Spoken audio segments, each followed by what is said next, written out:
আজকে আমি শাস্ত্র কাকে বলে সেটা নিয়ে কথা বলবো। কেননা আমার ছোটবেলা থেকেই বারবার এই ব্যাপারটা শুনেছি। উনি শাস্ত্র জানেন না, উনি শাস্ত্রজ্ঞ ব্যক্তি, শাস্ত্র কাকে বলে এটা কেউ বলতেন না। কিন্তু শাস্ত্রজ্ঞ জানেন না, শাস্ত্র জানেন না, শাস্ত্রজ্ঞ ব্যক্তি উনি, তিনি, ইত্যাদি শব্দ প্রচুর পরিমাণ শুনেছি। আর একটা অদ্ভুত ব্যাপার আছে যে এই আলোচনা এমনও হয়েছে যে দেখুন কোন জায়গায় শাস্ত্র শব্দটা পৌঁছেছিল, যে রাজারানী নাটকের মধ্যে যেখানে রবীন্দ্রনাথ তার যে সেই যে ভদ্রলোক যিনি বিদূষক বলা যায় তাকে, তিনি রাজার সামনে বলছেন যে শাস্ত্রম অনুস্বার ধনুস্বার নাহি মহারাজ। এই যে বলছেন, এই যে শাস্ত্র ব্যাপারটা নিয়ে যে টিটকিরি থেকে আরম্ভ করে সেটাকে ধরে একটা অন্যরকমভাবে ভাবনা চিন্তা করা, এটা কিন্তু আজ থেকে চলছে না, বহুকাল ধরে চলছে। ফলে শাস্ত্র ব্যাপারটা কি, এই ব্যাপারটা কিন্তু বুঝে নেওয়ার দরকার। সকলেই শাস্ত্র আওড়ায়, কিন্তু আমি যেমন একটা অদ্ভুত ব্যাপার আছে যে শাস্ত্র শব্দের যে কনোটেটিভ সেন্স তার থেকে তো ছড়িয়ে গেছে অন্য জায়গায়। শাস্ত্র মানেটা কি সেটা অন্য জায়গায় ছড়িয়ে গেছে। শাস্ত্রের কথাটা যে, শাস্ত্র কথাটা যে কত গভীর, কত বিস্তারিত অর্থে ব্যবহৃত হতে পারে, সেটা প্রথমে বোঝার জন্য সামান্য একটা ছোট্ট কথা বলবো। সেটা সংস্কৃতের যে বিখ্যাত গ্রন্থ হিতোপদেশ, পঞ্চতন্ত্র, এইগুলো যে আছে, সেই হিতোপদেশের যে কথা আরম্ভ অর্থাৎ আরম্ভ হচ্ছে, সেখানে অস্তি ভাগীরথী তীরে পাটলিপুত্র নামধেয় নগরম। আপনারা সবাই বুঝতে পারছেন যে পাটলিপুত্র নামে একটি নগর ছিল। তত্র সর্বস্বামী গুণোপেত, মানে সর্বস্বামী গুণোপেত, অর্থাৎ সকলের প্রভু হওয়ার উপযুক্ত কিংবা রাজা হওয়ার উপযুক্ত সুদর্শন নাম নরপতির আসিত। সুদর্শন নামে এক রাজা ছিলেন। সভূপতির একদা কেনাপি পঠ্যমান শ্লোকোদ্বয়ম শুশ্রাব। তিনি একজন দুটো শ্লোক পড়ছে, এইটা তার কানে গেল। কি শ্লোক? অনেক সংশয়চ্ছেদি পরীক্ষার্থস্য দর্শকম সর্বস্য লোচনং শাস্ত্রম যস্য নাস্তি অন্ধ এবশ। এর বক্তব্যটা হচ্ছে যে অনেক সংশয়চ্ছেদি, সবটাই বিশেষণ কিসের? শাস্ত্রের। বিশেষ্যটা কি? শাস্ত্রম। তার আগের বিশেষণটা, বিশেষণের থেকেও বড় ভালো কথা হলো সর্বস্ব লোচনং শাস্ত্রম। সকলেরই লোচন, চক্ষুর মতো হচ্ছে শাস্ত্র। মানে লোচন কথাটা এমনভাবেই বলল যেখানে কিন্তু ওই উপমানের কোনো শব্দ, মানে মত, যথা ইত্যাদি ব্যবহার করা হবে না। লোচনং শাস্ত্রম, শাস্ত্রই হচ্ছে চক্ষু। এমনকি শাস্ত্র চক্ষু কথাটা কিন্তু মহাভারতের মধ্যে ব্যবহার হয়েছে, প্রজ্ঞা চক্ষু এই কথাটা ব্যবহার হয়েছে। তো শাস্ত্র চক্ষু, তার মানে কেমন করে শাস্ত্র চক্ষু হয়, সেই চক্ষুটা কিরকম? বলছেন অনেক সংশয়চ্ছেদি। অনেক পরিমাণ সংশয় যদি থাকে, সেই সংশয় ছেদন করতে পারে শাস্ত্র। পরীক্ষার্থস্য দর্শকম, আর একটা জিনিস আমার পরীক্ষিত, সেইটাকে পুনরায় যেটা পরিষ্কার করে দেয়, সেটা করে শাস্ত্র। তার পরের দুটো লাইনে বলছেন যৌবনম ধন সম্পত্তি প্রভুত্তম অবিবেকিতা। বিবেক মানে কিন্তু আমাদের ওই নাটকের বিবেক নয়, কিংবা সিনেমার বিবেক নয়। বিবেক মানে আমরা ভাবি যে একটা চেতনা, একটা সব জায়গায় একটা, হ্যাঁ এটাও ঠিক, সব জায়গায় একটা যে সত্যটা আসলে ধরিয়ে দেওয়া, এটা বিবেক। বিবেক মানে হলো একটার থেকে আরেকটাকে, অর্থাৎ ভালো আর মন্দকে পৃথক করার ক্ষমতা, তাকে বলে বিবেক। এখন যৌবনং ধন সম্পত্তি প্রভুত্বম অবিবেকিতা, অর্থাৎ বিবেচনাহীন যে বস্তুটা, একৈকম একৈকম পরার্থায়, এই প্রত্যেকের এই যৌবন কিংবা ধনসম্পত্তি কিংবা প্রভুত্বম কিংবা অবিবেক, ভালো মন্দ বিচার করার অক্ষমতা, এই চারটের যে কোনো একটা হলেই কিন্তু অনর্থ জীবনে নেমে আসতে পারে। কিমু ইয়াত্রা চতুষ্টয়ম, আর সেখানে যদি চারটেই থাকে, যেহেতু সুদর্শন রাজা এটা শুনছেন, তার ক্ষেত্রে কিন্তু চারটেই প্রযোজ্য। তিনি কি বলছেন? তিনি বলছেন রাজা, রাজা তার কি কি, এই যে চারটের কথা বলা হলো, কি যৌবনম, ধনসম্পত্তি, প্রভুত্বম অর্থাৎ সকলের প্রভু, এবং অবিবেকিতা, ভালো মন্দ বিচার নাও তিনি করতে পারেন ইচ্ছে করলে, তার এত পাওয়ার। এই যে জায়গাটা বলছেন, এই চারটেই যার মধ্যে রয়েছে অর্থাৎ রাজা, তাহলে তিনি ভাবছেন যে তাহলে সেক্ষেত্রে আমার ছেলেদের তো শাস্ত্র জ্ঞান দরকার। কোর্থপুত্রেণ জাতিন, এমন কি প্রয়োজন আছে ছেলের প্রয়োজনটা কিসের? ইয়ো না বিদ্যান না ধার্মিক, যে বিদ্যানও নয় এবং ধার্মিক মানে ধর্ম জানে না। এখানে বারবার আমি বলেছি, এটা আপনাদের এতদিনে আপনাদের মুখস্থ হয়ে গেছে, যে আমি কখনোই কিন্তু বলি না যে ধর্ম মানে আমাদের ভাবনাতে, আমাদের যে ভারতীয় ভাবনাতে কোনোদিন ধর্ম মানে রিলিজিয়ান বলা হয়নি। যখন রিলিজিয়ান বলা হয়েছে তখন তার আগে একটা বিশেষজ্ঞ উঠেছে, বৈষ্ণব ধর্ম, শৈব ধর্ম, শাক্ত ধর্ম ইত্যাদি। কিন্তু একবার ধর্ম বলতে রিলিজিয়ান নো, ধর্ম হচ্ছে ডিসিপ্লিন, ধর্ম হচ্ছে জাস্টিস, ধর্ম অর্ডিন্যান্স, ধর্ম অর্ডার, এগুলো হচ্ছে ধর্ম। বলছেন ইয়ো না বিদ্যান না ধার্মিক, যে অর্ডার নেই যার মধ্যে, মানে অর্গানাইজ নয় যে, এবং যে বিদ্যান নয়, কানেন চক্ষুষা কিংবা চক্ষু পীরই বা কি বলো, বলছেন যে কানেও শোনে না, চোখেও দেখে না, এরকম না থাকলে পরে এটা বাপের কাছে চক্ষু পীড়ার মতো ব্যবস্থা। ইনি তো সাংঘাতিক কথাটা বলছেন এই কথা যে অজাত মৃত মূর্খানাম বরম আদৌ ন চান্তিম। বলছেন অজাত যারা জন্মায়নি, যারা মৃত, যারা জন্মেছে, আর মূর্খ, এই তিনজনের মধ্যে বরং অজাত মৃত, বলছে এইটা সকৃত দুঃখ করা আদৌ। বলছে যারা জন্মেছে, যারা জন্মায়নি অথবা জন্মেই মরে গেছে, তাহলে সেক্ষেত্রে সেই রকম ধরনের ছেলেপুলে যারা, তারা বরঞ্চ একদিক দিয়ে তাদের শোক মেনে নেওয়া যায়, কিন্তু ন চান্দিম, মূর্খ ছেলেপুলে, মূর্খ একেবারে। এই বলছেন যে দুটো তবু মেনে নেওয়া যায়, অন্তিমস্তু পদে পদে, কিন্তু মূর্খ যদি হয় সে পদে পদে দুঃখ দেবে। আমার ইচ্ছে রইল মূর্খ নিয়েও একটা এপিসোড করব ভবিষ্যতে, কত রকম মূর্খ হতে পারে। আমরা তো দেখুন আমাদের ভাবনা চিন্তা এত বেশি দূর পর্যন্ত গিয়েছিল যে মূর্খ বলতে লেখাপড়া জানে না, এটা কিন্তু ভাববেন না, এটাই শুধু মূর্খত্বের লক্ষণ নয়, এটা একেবারেই নয়। আরও অনেক কিছু আছে যা দিয়ে মূর্খের লক্ষণ তৈরি হয়, যা মহাভারতে বিদুর বলেছেন।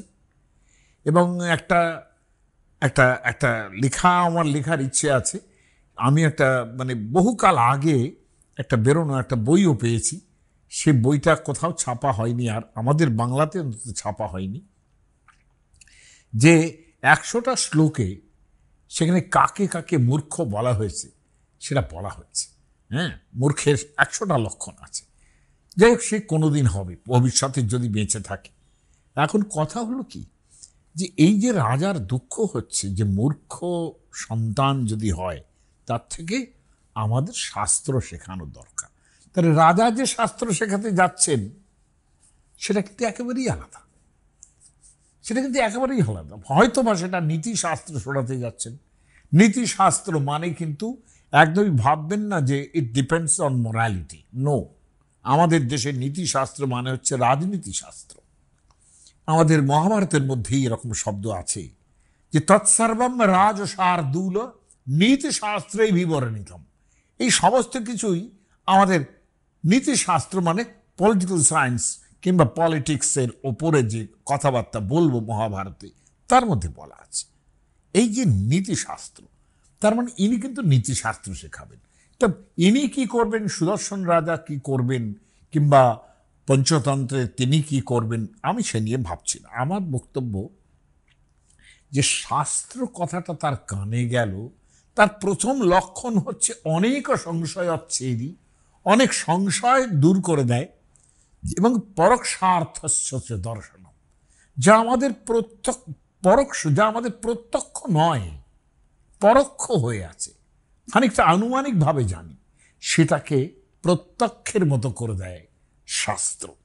এবং সর্বস্ব লোচনং শাস্ত্র, এই যে ভাবটা, এবার শাস্ত্র কাকে বলে? আমি একদম বেদের মধ্যে প্রাথমিকভাবে সেখানে শাস্ত্র বলতে কি বোঝানো হতো এটা দেখার জিনিস। মানে শাস্ত্র শব্দেরও কিন্তু অর্থের একটা ডেভেলপমেন্ট ঘটেছে। বেদ যেটা আমাদের, সেখানে যে শাস্ত্র কথাটা আছে দেখার মতো, যে সেই রুট থেকেই কিন্তু পরবর্তীকালে শাস্ত্রের ভাবনা তৈরি হয়েছে। সেখানে একটা মন্ত্রের মধ্যে, এটা বেদের অষ্টম মণ্ডলে আছে, সেখানে একটা মন্ত্রের মধ্যে ইন্দ্রের সম্বন্ধে বলা হচ্ছে। মানে বেদের মধ্যে কিন্তু ইন্দ্র খুব পরাক্রমী দেবতা, মানে মোস্ট পাওয়ারফুল, এবং তাকে মানে পারৈষ্ণুতম, অর্থাৎ সব কিছু তিনি পারেন, এইরকম একজন দেবতা। এবং he is a warrior god, মানে একেবারে যুদ্ধবাজ দেবতা ইন্দ্র।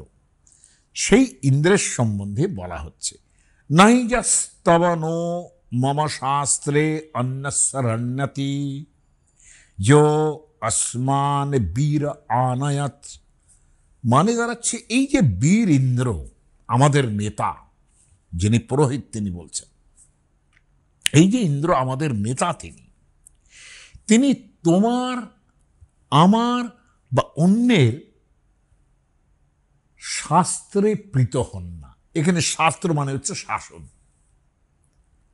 কারণ শ্বাস ধাতু থেকে, শ্বাস তালব্যস্বয় আকার দন্তস্বয় হসন্ত, যার রূপ হচ্ছে শাস্তি। প্রথম আর এক বচনের রূপ হচ্ছে শাস্তি। শাস্তি মানে কিন্তু পানিশমেন্ট নয়, শাস্তি মানে শাসন।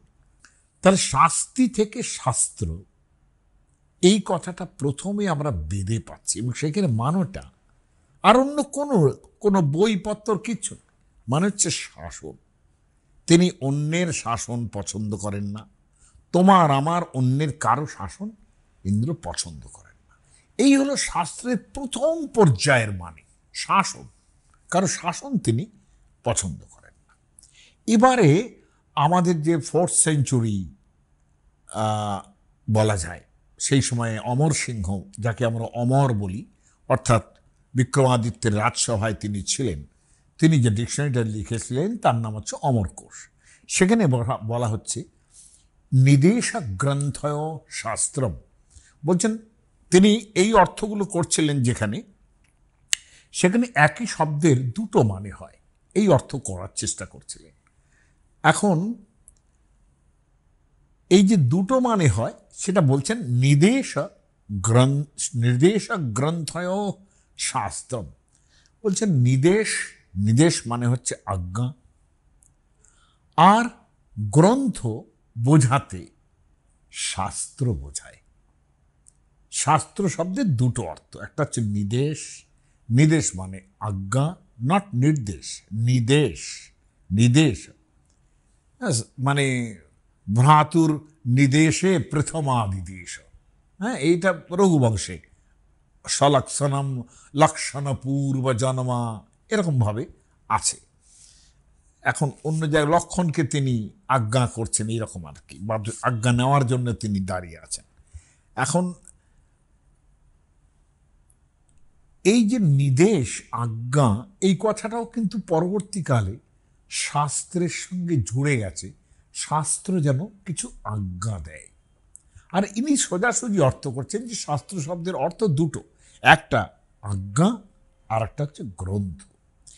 এবারে টিকাকারেরা বলছেন, একজন টিকাকার তিনি বলছেন এই শাস্ত্র মানে কি, এই গ্রন্থটা মানে কি। বলছেন গ্রন্থ ব্যাকরণাদি, মহেশ্বর ন্যায়রত্নের টিকা এটা। বলছেন গ্রন্থ ব্যাকরণাদি।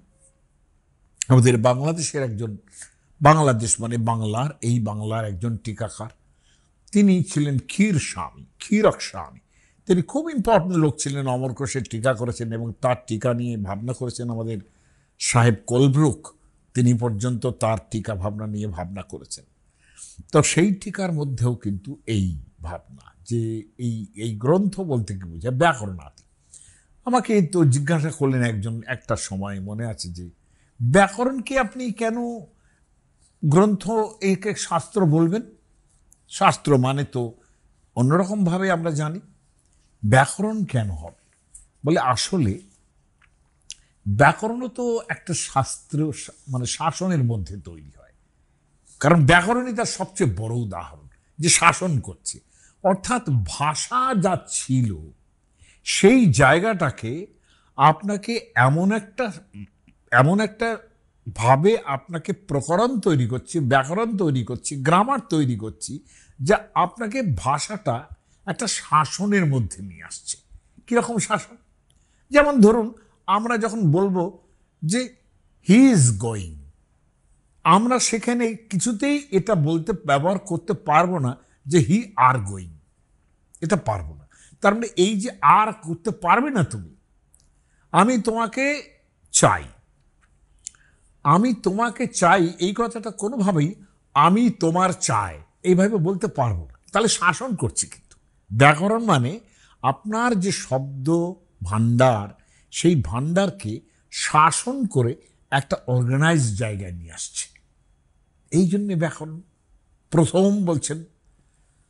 এই জন্যে মানে আনন্দবর্ধন পর্যন্ত, যিনি রসশাস্ত্রের মানুষ, তিনি প্রথমে বলছেন যে প্রথমে তার রসশাস্ত্র মানে তার ধন্যালোক গ্রন্থ, বিখ্যাত গ্রন্থ, যেটা প্রায় অলঙ্কারের ভাবনা, রসশাস্ত্রের ভাবনা একেবারে চেঞ্জ করে দিয়েছিল সব জায়গা থেকে।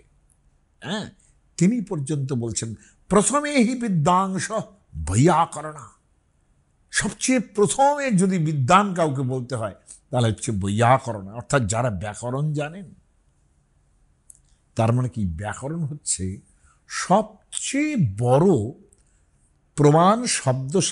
প্রামাণিক শব্দশাস্ত্র, যেখানে একটা শাসনের মাধ্যমে ভাষাটাকে অর্গানাইজ করা হয়েছে, তাই না? তাহলে এই যে ভাবনা, সেটা আপনি ইংরেজি বাংলা যা বলবেন সব ব্যাকরণের মধ্যে এই ব্যাপারটা আছে যে ভাষাটাকে অর্গানাইজ করছে। আপনি যা ইচ্ছে তাই লিখতে পারবেন না, যা ইচ্ছে তাই বলতে পারবেন না। মানে বলতে পারবেন না যাচ্ছে তাই, মানে শব্দের কথা বলছি না, আপনি যেরকমভাবে ইচ্ছে বলতে পারবেন না, তাই না? এই যে ভাবনাটা, এই অর্গানাইজড ভাবনাটাই কিন্তু শাসন, শাস্ত্র তৈরি। এটা হচ্ছে প্রাথমিক বোধ।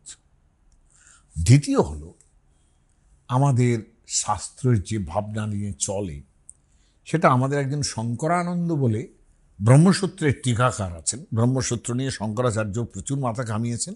তিনিও তার যে ব্রহ্মসূত্রের যে প্রথম আহ্নিকের যে প্রথম তৃতীয় সূত্র যেটা, তার সেখানে ব্রহ্ম এই শাস্ত্রের যোনি, অর্থাৎ শাস্ত্রের কারণ তাকে বলা হয়েছে।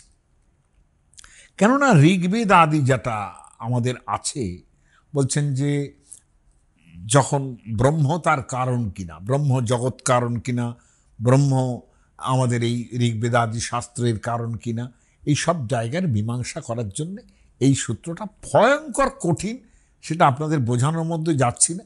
শঙ্করাচার্য একজন টিকাকার, তিনি অসামান্যভাবে এই সমস্ত প্রমাণ টমান করেছেন, আমি সেসবের মধ্যে যাচ্ছি না। করতে গেলে মানে আপনি যতখানি পাগল হবেন আপনাদের বোঝানোর জন্য, আমি তার থেকে বেশি পাগল হয়ে যাব, কাজে সেটার মধ্যে আমি যাচ্ছি না একবার। কিন্তু হ্যাঁ, ওই ঋগ্বেদাদি শাস্ত্র, যস্য নিঃশ্বসিতাঙ্গ বেদা, এই যে বিখ্যাত গ্রন্থ, যে ব্রহ্ম, তার উদাহরণ কি, ব্রহ্ম কাকে বলে, এই সব প্রসঙ্গে সেখানে বলা হচ্ছে যে যস্য নিঃশ্বসিতাঙ্গ বেদা, এই সমস্ত বেদ যার নিঃশ্বাস, তাহলে তিনি শাস্ত্রের কারণ কিনা, এই নিয়ে প্রশ্ন। শাস্ত্র যোনি তাট, এই হচ্ছে তৃতীয় সূত্র। সেখানে শঙ্করানন্দ, নট শঙ্করাচার্য বলে আর একজন টিকাকার, তার মানে ব্রহ্মসূত্র দীপিকা বলে একখানা টিকা আছে, সেখানে বলছেন শাস্ত্রং বেদ। শঙ্করাচার্যের টিকাটা খুব কঠিন বলে আপনাদের সামনে নিয়ে আসিনি। শাস্ত্রম বেদ তদ যৌনিত্যম তৎকর্তৃত্বম, অর্থাৎ শাস্ত্রের কর্তৃত্ব ব্রহ্মের আছে কিনা এই নিয়ে আমি তার মধ্যে যাচ্ছি না, শুধু শাস্ত্র, শাস্ত্রম বেদ, এই কথাটা বলছেন। বেদ মানেই কিন্তু যে বেদ দেখছেন শুধু তাই নয়, বেদ মানে কিন্তু জ্ঞান। এইটা টিকা করতে করতে সেখানে একটা প্রসঙ্গ আসছে যে শব্দের সৃষ্টি হলো। আমরা কিছুদিন আগে সরস্বতীর কথা বলেছি, যে প্রথম ব্রহ্মার মুখ থেকেই সরস্বতীর উচ্চারণ হয়েছিল, মানে কথা বেরিয়েছিল, ওম উচ্চারণ হয়েছিল। সেটা সেই যে ওম উচ্চারণ হয়েছিল কিংবা যে বাক উচ্চারিত হয়েছিল, বলছেন অনাদি নিধনা নিত্যা বাগ ও সৃষ্টা স্বয়ম্ভুবা। ভগবান প্রজাপতি ব্রহ্মার মুখ থেকে সেই অনাদি নিধন, অর্থাৎ তার আদি নেই, এবং তার অর্থাৎ অনাদি অনিধনা, অনাদি নিধনা, এই ন অর্থকটা দুটো জায়গায় যাবে। আদিও নেই তার, নিধনও নেই তার, অর্থাৎ শেষও নেই তার। এই যে নিত্য বাক শব্দ, এটা দেখুন সংসার যাত্রা যতদিন চলবে ততদিন এই শব্দ চলবে। এবং কেন যে আমি মাঝে মাঝে ভাবি এই বিশ্বব্রহ্মাণ্ডের তৈরির ক্ষেত্রে বিগ ব্যাং শব্দটা দেখুন, ব্যাং, সেটা হচ্ছে এই যে বিগ ব্যাং, সে তো একটা শব্দের প্রতীক, তাই না? তাহলে শব্দ না থাকলে পরে তো কিছু হতো না। ফলে সেই যে শব্দ, সেটা অনাদি নিধন, অনাদি বটে, অনিধনাও বটে, এই যে বাক। তারপরেই বলছে না আদৌ বেদময়ী দিব্যা, সেই বাক প্রথমে অর্গানাইজড হলো বেদময়ী, অর্থাৎ বেদের মধ্যে সেটা ফার্স্ট অর্গানাইজড হলো, মানে শাস্ত্র তৈরি হলো। দিব্যা, সেটা দিব্য।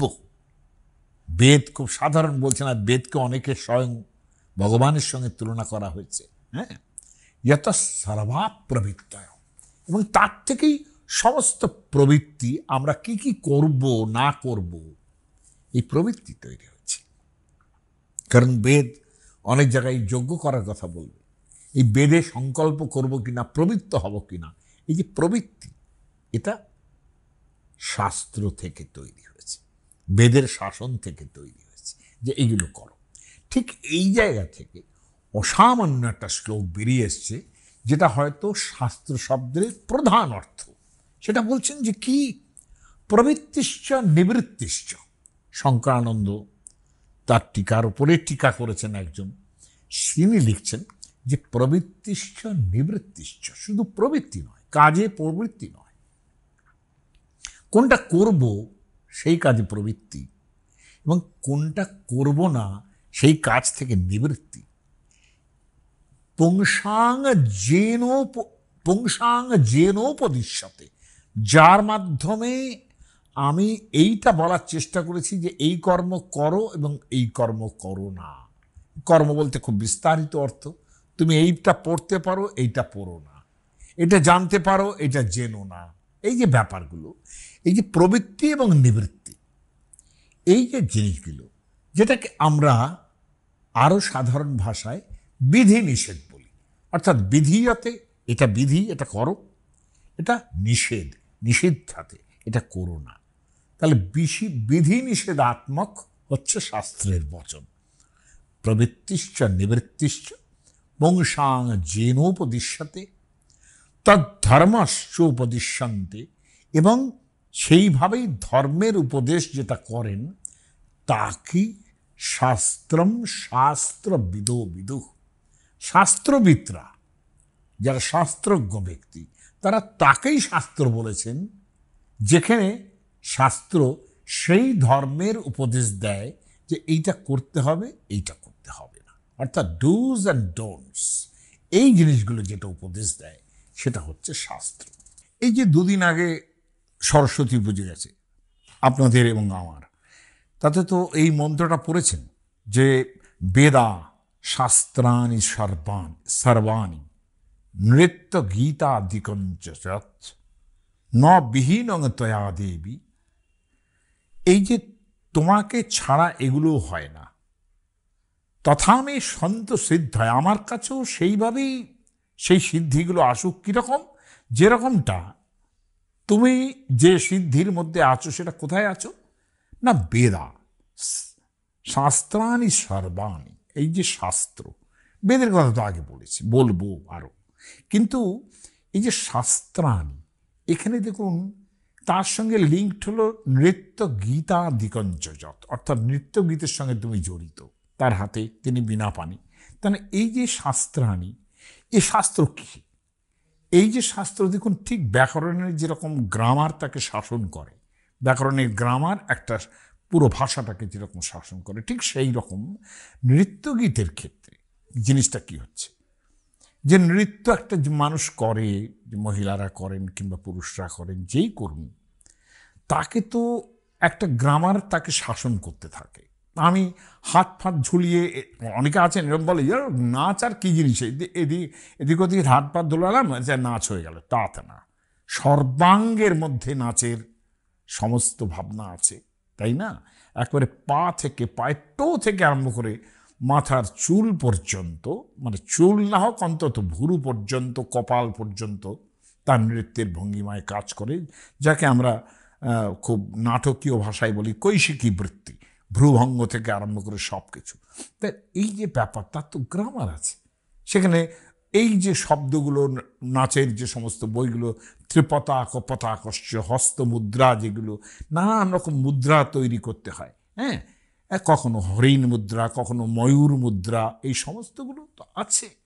কোন কোনটায় কোনটা অ্যাপ্ট হবে, সেই যেহেতু নাচ স্ক্রিপ্ট যেভাবে আছে, সেই শ্লোক যেভাবে আসে, ভাষা যেভাবে আছে, গান যেভাবে আছে, সেই অনুসারে তো নাচ হবে।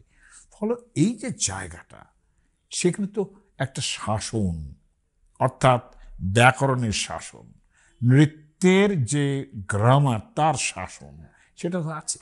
গানের ক্ষেত্রেও ঠিক একরকম, গানের ক্ষেত্রেও ঠিক একরকম।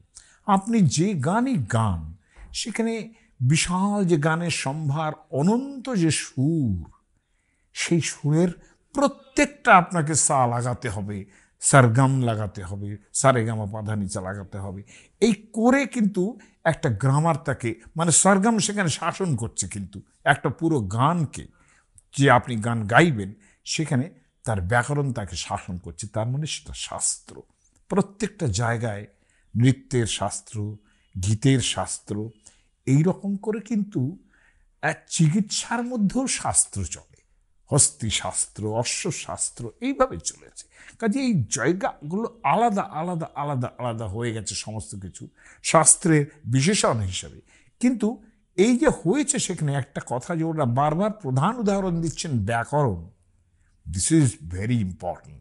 প্রত্যেকটা শাস্ত্রেরই কিন্তু নিজস্ব গ্রামার আছে, সেই গ্রামারটা আইডু ইডু নয়, সেই গ্রামারটা একটা অদ্ভুত ধরনের গ্রামার, যা শরীর থেকে আরম্ভ করে আমাদের বাক প্রপঞ্চ সব কিছুকে নিয়ন্ত্রিত করে, সেইটাই শাস্ত্র।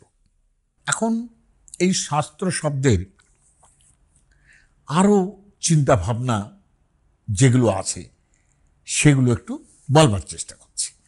এখন শাস্ত্র শব্দের ডেফিনেশন সম্বন্ধে অনেকে এটা বলছেন যে দেখো, শাস্ত্র হচ্ছে শিষ্যাতে অনেন। আমি যেমন বললাম শাসন করে, আর একজন বলছেন না, এমনও তো হতে পারে শিষ্যতেই অন্য না, যার দ্বারা শাসিত হয় সেটাকে শাস্ত্র বলে, যার দ্বারা শাসন করা হয় একটু ভাব বাচ্চে বলছে আর কি, কথাটা কিন্তু একই।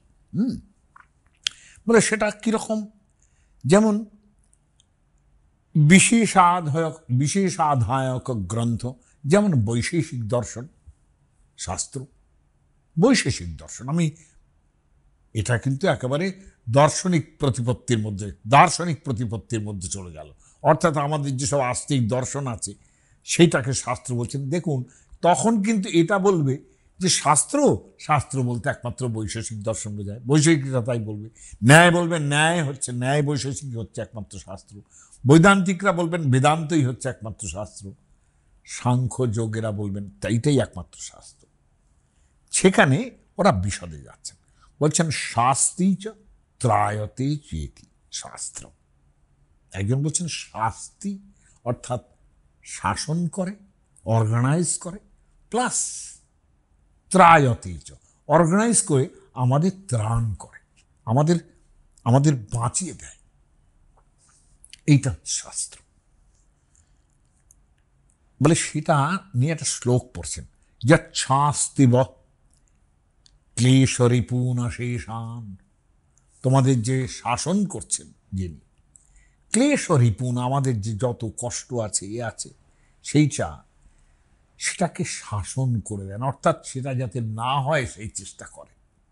আর কি সন্ত্রায়তে দুর্গতিত ভবাচ্চ, এবং যা আমাদের দুর্গতি নাশ করে, এবং ভবাচ্চ, ভব মানে হচ্ছে জন্ম, আমরা যে জন্ম নিয়ে কষ্টগুলো পাই সেই জন্মান্তর রোধ করতে পারে এই শাস্ত্র, মানে মোক্ষের দিকে নিয়ে যেতে পারে।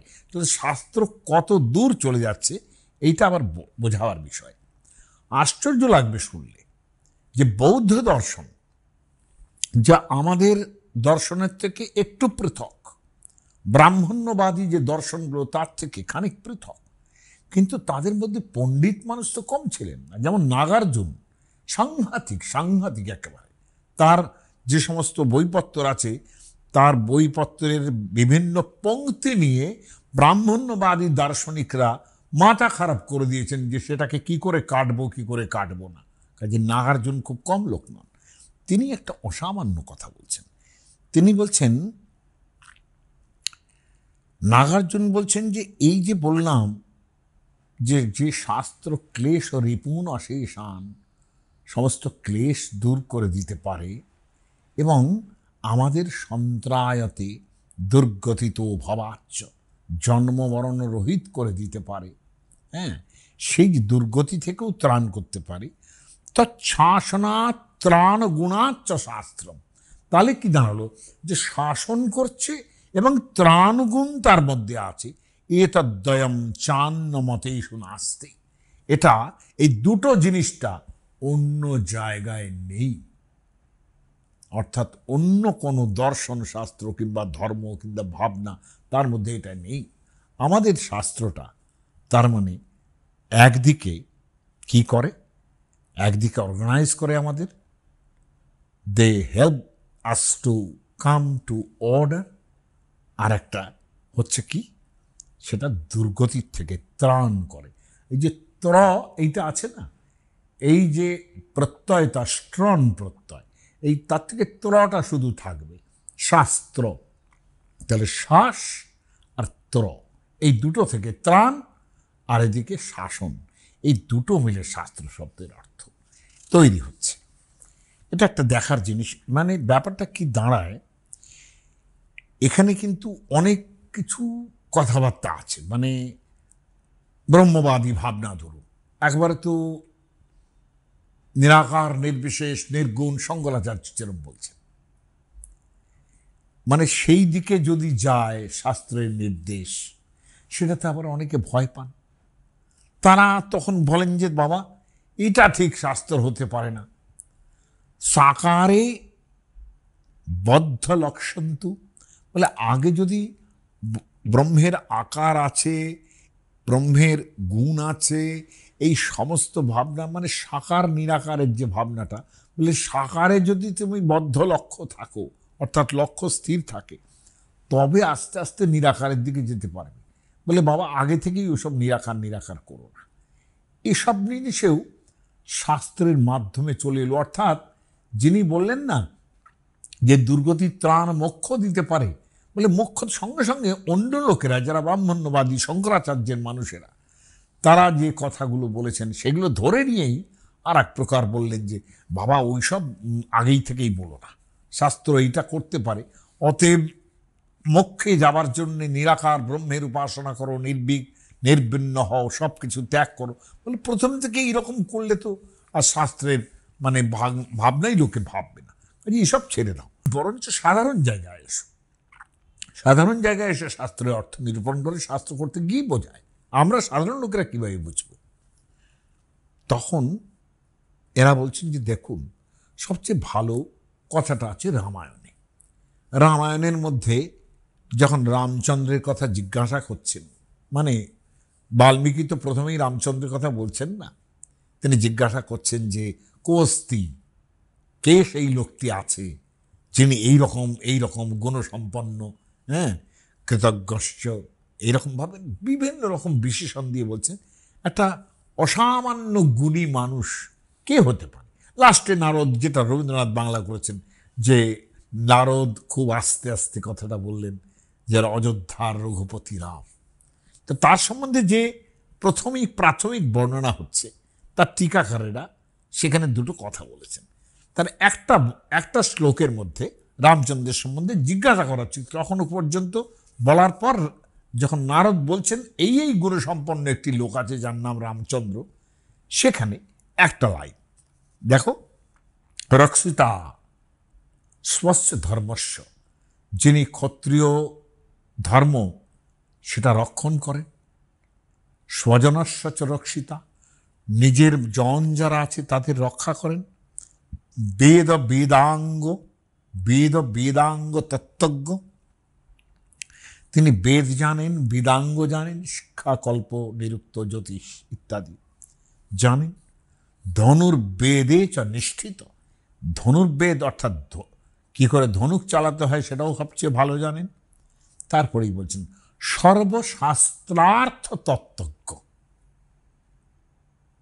শুধু শাস্ত্রজ্ঞ বলল না, সর্বশাস্ত্রার্থ তত্ত্বজ্ঞ, স্মৃতিমান, প্রতিভানবান, বলছেন মতিমান প্রতিভানবান, তিনি প্রতিভা তার আছে এবং স্মৃতিমান, অসম্ভব মেমোরি আছে। সেই জায়গায় বলছেন সর্বশাস্ত্রার্থ তত্ত্বজ্ঞ। এখানে শাস্ত্র মানে তাহলে কি দাঁড়ালো? শাস্ত্র বলতে দাঁড়ালো তিলক টিকাকার। এর টিকাকার একটা বিখ্যাত টিকা আছে, তিলক টিকা রামায়ণের। সেটা রামায়ণের অনেকগুলো টিকা, রাঘবের টিকা আছে, তারপরে গোবিন্দরাজের টিকা আছে, চমৎকার টিকা সব আছে, না হলে রামায়ণ বোঝা যায় না। তো এখন এই যে তিলক টিকা, তিনি তিলক টিকায় বলা হচ্ছে যে শাস্ত্র কাকে বলে, সাংখ্য, যোগ ইত্যাদি যে দার্শনিক গ্রন্থ, আরও কি পূর্বোত্তর মীমাংসা, পূর্বমীমাংসা দর্শন, মানে পূর্বমীমাংসা মানে দর্শনের বেদ কিভাবে পড়তে হবে, বেদ মন্ত্রই সেখানে কিন্তু দেবতা। তিনি বেদ কতখানি পূর্বমীমাংসা ঈশ্বর স্বীকার করে সন্দেহ আছে। পূর্বমীমাংসাতেই মন্ত্রমূর্তি ঈশ্বর, এখন মানে তিনি সব মন্ত্রই সব করা যায়, এইটা পূর্বমীমাংসার দর্শন। উত্তর মীমাংসা মানে বেদান্ত। তাহলে মীমাংসা, উত্তর মীমাংসা, ব্রহ্মসূত্র ইত্যাদি, মীমাংসা সূত্র ইত্যাদি, এই সর্ব জিনিস যেগুলো যেখানে আছে এইগুলোই হচ্ছে শাস্ত্র বলে তিলক টিকাকার বলছেন। আর একটু যখন যাচ্ছি, আরেকজন টিকাকার তিনি বলছেন যে এই মানে সমস্ত মূল শব্দ জ্ঞান যেগুলোর মধ্যে আছে, শেষ জায়গায় শাসন করেন যিনি, তিনি ব্যাকরণের কথা বলছেন। যে ব্যাকরণ হচ্ছে প্রথম জানতে হবে, সর্বমূল শব্দ শাসকত্বাৎ, সমস্ত মূল ব্যাপারটা থেকে যেটা শাসন করে অর্গানাইজ করে সেটাই হলো ব্যাকরণ, এবং সেটাই হলো আসল শাস্ত্র। দেখুন, এক একজনের এক এক রকম মত, সবগুলোই জানাচ্ছে। তত্রৈব চ কামন্দকাদিন্যপি নীতিশাস্ত্রা। কামন্দক কিন্তু একেবারেই পলিটিক্যাল ব্যাপার। দেখুন, তাকে বলছেন নীতিশাস্ত্রা। খেয়াল করে দেখুন, আমি যেটা বলেছিলাম যে নীতি বলতে আমাদের সমস্তটাই কিন্তু পলিটিক্যাল শাস্ত্র, পলিটিক্যাল সায়েন্স বোঝা। কামন্দকাদিনী, তার মানে এর মধ্যে কৌটিল্যও পড়বে। কৌটিল্য, কামন্দক ইত্যাদি যারা এইসব নীতিশাস্ত্র বলবেন। অনেকে আবার এমন অনেক লোক আছেন যারা ভুল ধরে বলবেন, আরে অর্থশাস্ত্র তো ওটা তো রাজনীতিশাস্ত্র নয়। আসলে ওটা রাজনীতিশাস্ত্র। অর্থশাস্ত্র কেন বলেছে তার ব্যাখ্যাটা আমার কাছে আছে, পরে বলবো। অর্থশাস্ত্র কিন্তু একটা অদ্ভুত ধরনের ব্যাপার। অর্থশাস্ত্র কিন্তু রাজনীতিশাস্ত্র আসলে, কারণ সমস্ত রাজনীতি নির্ভর করে ইকোনমির ওপরে। এটার জন্যই এর নাম অর্থশাস্ত্র। এটা অনেক গভীর ব্যাপার, এটা এই এক মুহূর্তে এর মুখে বোঝানো জানে না। এরপরেই কিন্তু শাস্ত্রের বাণীটা আরো বিস্তারিত হচ্ছে। বলছেন স্মৃতি ইত্যাদি যেগুলো, সেগুলো শাস্ত্র। আমরা এই শাস্ত্রের ডেফিনিশনের মধ্যে আশ্চর্য লাগবে শুনলে, যে ডেফিনিশনের মধ্যে কিরকম কত দূর পর্যন্ত চলে এলো, যে একটা মানে মধ্বাচার্য, আপনারা জানেন যে মধ্বাচার্য আমাদের ব্রহ্মসূত্রের টিকা করেছেন। এই যে শাস্ত্রজনিত্বাৎ ইত্যাদি যে টিকার নামটি ব্রহ্মসূত্রের কথা বললাম, সেখানে শাস্ত্রজনিচ্যাৎ, শাস্ত্র শব্দটা আমি একটা ব্যাখ্যা শঙ্করানন্দ থেকে বলেছি। মধ্বাচার্য তিনি অসামান্য একটা কথা বলছেন। তদুক্তম, শাস্ত্র কাকে বলে? তদুক্তম স্কান্দে, অর্থাৎ স্কন্দ পুরাণে আছে কি, ঋগ যজু সামাথর্পা, অর্থাৎ ঋগ্বেদ, যজুর্বেদ, সামবেদ এবং অথর্ববেদ। তারপর ঋগ্যজু সামাথর্বাচ ভারতং পঞ্চরাত্রকম। ভারতং মানে মহাভারত। পঞ্চরাত্র গ্রন্থ কতগুলো ছিল আমাদের, যেগুলো বোঝাতে গেলে আমার খুবই কষ্ট হবে, কিন্তু ঠিক একবারে ব্রাহ্মণ্য ভাবনার রাস্তা যেগুলো, তার থেকে একটু আলাদা এটা, যদিও এটাও খুব পুরনো। যেমন হয়শীর্ষ পঞ্চরাত্র, জয়াক্ষ সংহিতা, এইগুলো সব পঞ্চরাত্র গ্রন্থ। আর কি, মূল রামায়ণঞ্চৈব, মূল রামায়ণ। অদ্ভুত কথা কিন্তু, মূল রামায়ণ অর্থাৎ রামায়ণ মূল। এই যে বলবেন যে অমুক জায়গায় দেখেছি, আমি কম্ব রামায়ণে দেখেছি, আমি তুলসীদাসের রামায়ণে দেখেছি, এরম বললে হবে না। তার মানে রিজিয়নাল রামায়ণগুলো তখন তৈরি হয়ে যাচ্ছিল হয়তো, সেই কারণেই মধ্বাচার্য লিখছেন মূল রামায়ণঞ্চৈব শাস্ত্রমিত্যবিধীয়তে। তার মানে মহাভারত, রামায়ণ শাস্ত্রের মধ্যে চলে গেল। আর কি, যচ্চানুকূলমেতস্য তচ্চ শাস্ত্রং প্রকীর্তিত। আরো শাস্ত্র কাকে বলবো? এই যে মহাভারতের কথা বললাম, ঋগ যজু সাম বেদের কথা বললাম, এবং রামায়ণের কথা বললাম, মূল রামায়ণ, এদের সঙ্গে কম্প্যাটেবল যেগুলো, অর্থাৎ যেগুলো এদেরই থেকে ভাবনা নিয়ে কথা বলছে, সেগুলোকেও শাস্ত্র বলতে হবে। অতন্য গ্রন্থ বিস্তার, কিন্তু এগুলো ছাড়া যে অন্য গ্রন্থের বিস্তার, অতন্য গ্রন্থ বিস্তার নৈব শাস্ত্রম কুবর্তমতৎ, অর্থাৎ সেগুলো শাস্ত্র নয় এবং সেগুলো কুবর্তম, অর্থাৎ খারাপ পথ, সেটা সেই পাশে না। ঠিক এই ভাবনা থেকে এরপরে চলে এলো সৎশাস্ত্র এবং অসৎশাস্ত্র।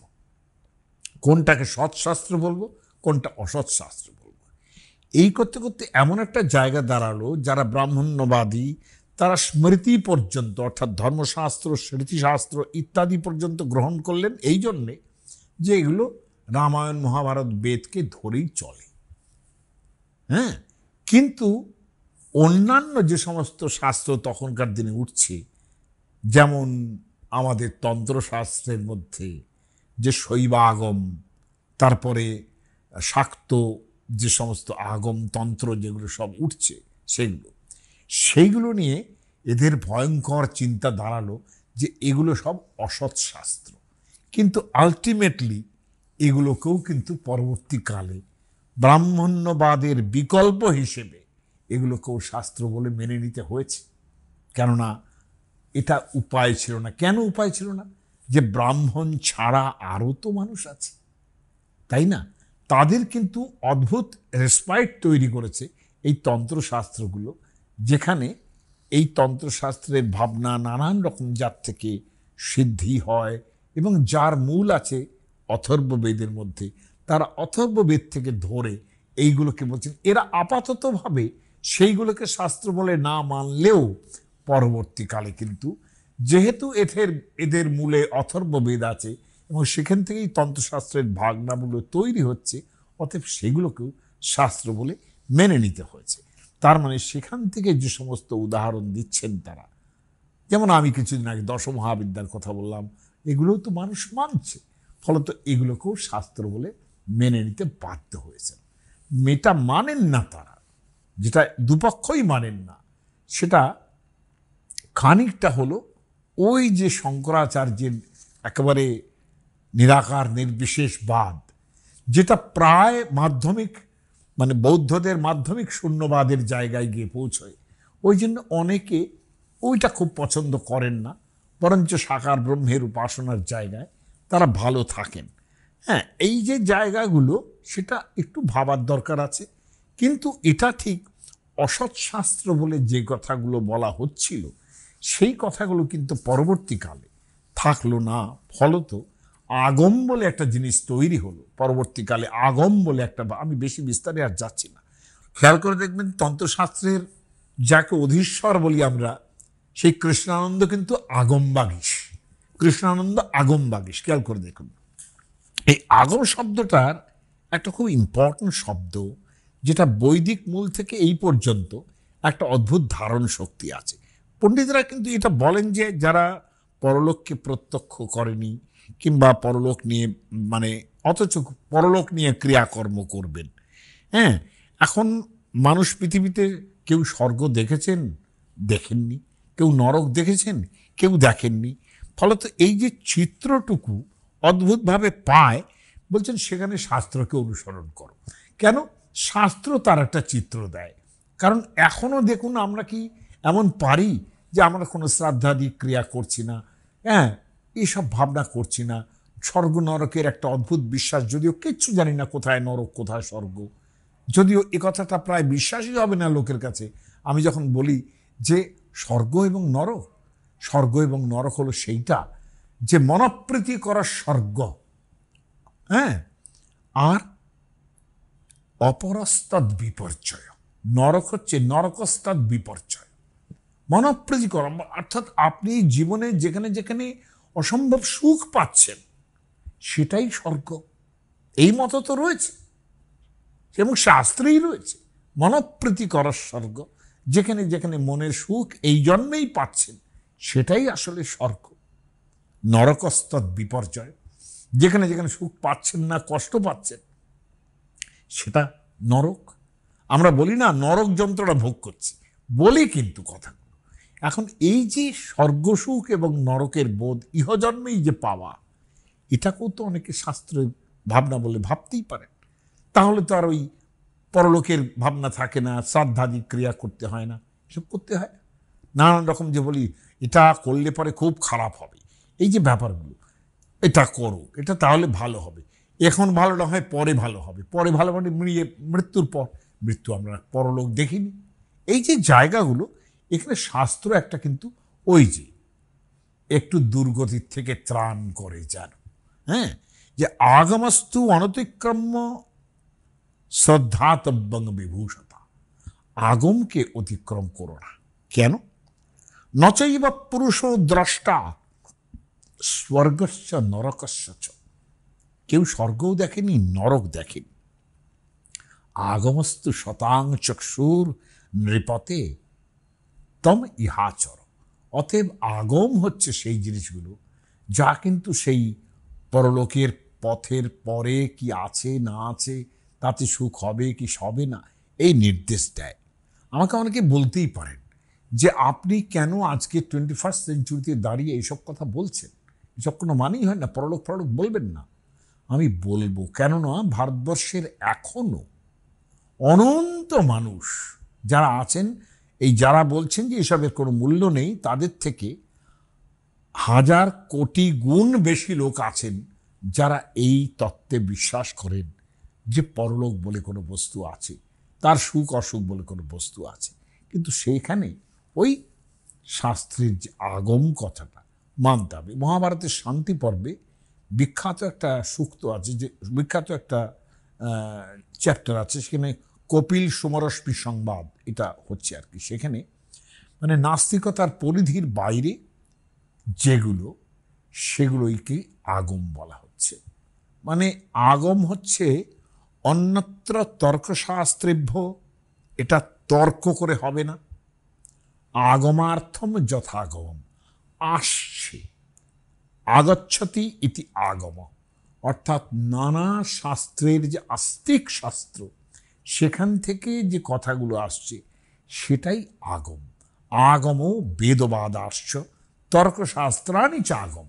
এই যে বাল্য, অর্থাৎ কিনা তুমি তর্কও করো, তর্ক যুক্তি দিয়ে সাজাও, কারণ ধর্মও তর্ক যুক্তি না মেনে করো না, এইটা হচ্ছে বক্তব্য।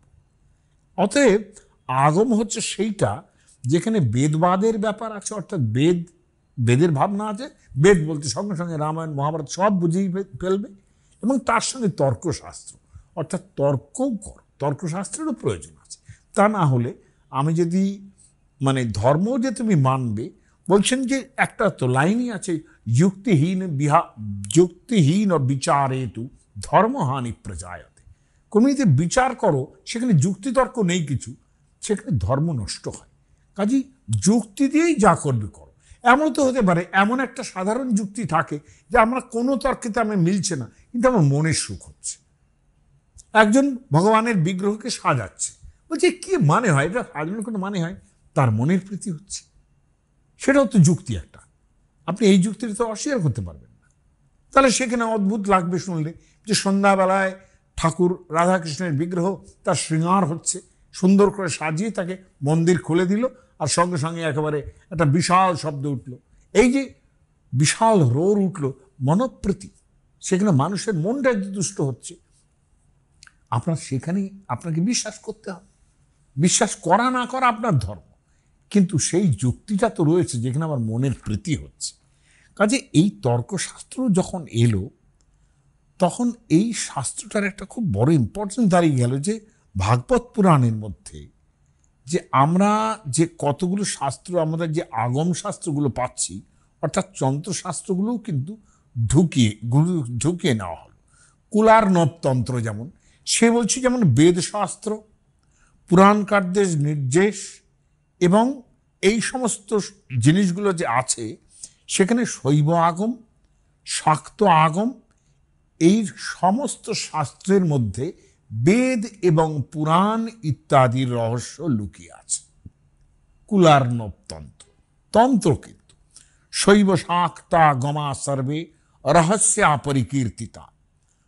এই যে রহস্য, তার মধ্যে রহস্যটা বেশি আছে। অর্থাৎ রহস্য মানে কি, অনেক এমন শব্দ, এমন কথা সেখানে পাওয়া যাবে যেগুলো অর্থাৎ নির্জনে গুরু উপদেশ দিতে পারে। আমরা তার অর্থ বুঝি না, অর্থাৎ তার মধ্যে অর্থ ভাবনার সমস্যা আছে, সব জিনিসটা আমরা বুঝতে পারি না। হ্যাঁ, এখন এই যে জিনিসগুলো সকলের ওপরে কিন্তু আগমগুলো শেষ পর্যন্ত আসার ফলে, শাস্ত্র বলতে রামায়ণ মহাভারত পুরাণ স্মৃতিশাস্ত্র ধর্মশাস্ত্র, তার সঙ্গে কিন্তু একেবারে এই শৈব শাস্ত্র, শাক্ত আগম, শৈব আগম, এমনকি বৈষ্ণব আগম পর্যন্ত তৈরি হয়েছে, সেগুলো সবগুলোই শাস্ত্রের মর্যাদা লাভ করছে। কাজেই আমরা যা ভাবছি যে আগম শাস্ত্র, যেটা শাস্ত্রটা কিন্তু নিগম মানে একেবারেই বলে না আগমে নিগমে নেই, হ্যাঁ, সেই নিগম মানে একেবারেই বেদ, কিন্তু আগম মানে আগচ্ছতি, যেখান থেকে আসছে তাকে হচ্ছে আগম। অর্থাৎ এই সমস্ত বিভিন্ন শাস্ত্রের থেকে নির্যাস নিয়ে আবারও কতগুলো তন্ত্রের জায়গা তৈরি হচ্ছে, সেগুলো শাস্ত্রের মর্যাদা লাভ করেছে। কিন্তু সবার শেষে আবারও বলি, শাস্ত্র বলতে প্রধানত কিন্তু বোঝায় সেটা কি? ওই প্রথমে যেটা বলেছিলাম যে এইটা করতে হবে আর এইটা করো না, ডুজ অ্যান্ড ডোন্টস, অর্থাৎ বিধি এবং নিষেধ। বিধি নিষেধাত্মকম শাস্ত্রম, এই শাস্ত্রটা বিভিন্নভাবে ব্যাকরণের জায়গায় বলছে না এইটা লিখতে হবে, ওটা লিখো না, তাই না? অর্থশাস্ত্রের জায়গায় ইকোনমি না, ট্যাক্স এইভাবে তুলতে হবে, ওইভাবে ট্যাক্স তোলা যাবে না। এইগুলো সব শাস্ত্রের মর্যাদা লাভ করেছে। It is as simple as that. এটা সবচেয়ে বিগার এবং সবচেয়ে ইম্পর্টেন্ট। মানে অন্যগুলো আপনি কোনটা নেবেন কি না নেবেন তার উপর নির্ভর করছে, এগুলো কিন্তু তার উপরে নির্ভর করছে না। তার মানে বিধিনিষেধাত্মক শাস্ত্র, সেটা এমনি শাস্ত্র করুন। আপনাকে বললো স্নান টান কিচ্ছু না করে পুজো করো না, তাই না? তার মানে বিধিটা দাঁড়ালো স্নান ইত্যাদি করে শুদ্ধ হয়ে পুজো করবে। তো এটা আপনি মানতেও পারেন, নাও মানতে পারেন, কিন্তু শাস্ত্রাচার, শাস্ত্র নির্দিষ্ট আচার এই রকম। তার মানে এখানে বিধি এবং নিষেধ এই দুটোই আছে, এরকম করো এরকম করো না। এটাই কিন্তু শাস্ত্র শব্দের সর্বশ্রেষ্ঠ অর্থ। এটা আমার যা বোধ তৈরি হয়েছে তার থেকে আপনাদের জানালাম।